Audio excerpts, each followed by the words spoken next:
Hey guys, Trevor with FitLab. Right now I'm going to go over with you the standards for establishing your max bench press for the 3 rep or 5 rep max. Okay, so let's get right into it. Starting with the grip, you can actually put your grip wherever you like. Okay, you can go narrow, you can go wide. That's at user discretion. Okay. Now the first standard we're going to go over though is range of motion. Okay, so you have to achieve full range of motion in the bench press, meaning you start with your arms fully extended straight, the bar touches your chest, and then fully extend those arms straight again. Okay, so that was 1 rep, 2, 3, 4, 5. Okay, those were 5 reps with full range of motion, and you might have noticed they were also unbroken, which is our second standard. Okay, whether you're doing the 3 or 5 rep max, all of the reps need to be done in sequence without racking the bar, without putting the bar on the rack. Okay, like I just did there for the 5 reps. All right. Next standard we're going to touch on is bouncing. You cannot bounce. Okay, no bouncing the bar off your chest. So you might have noticed in those reps I did, I touched the chest and then drove it away from the chest. Okay, I'm going to give you an example of what would not qualify as a rep.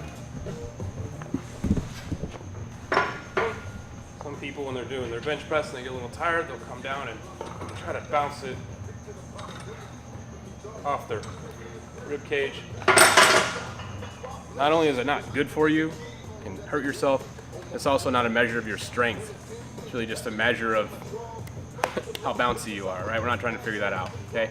So next, and actually this is the final standard, is your glutes and your shoulders have to remain in contact with the bench the whole time, okay?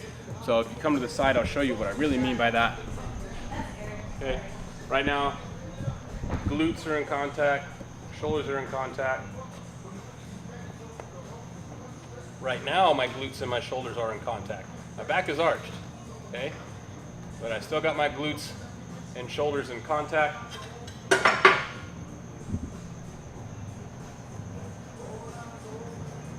Okay, as soon as I do this, start driving too much with your legs and get your glutes off the ground.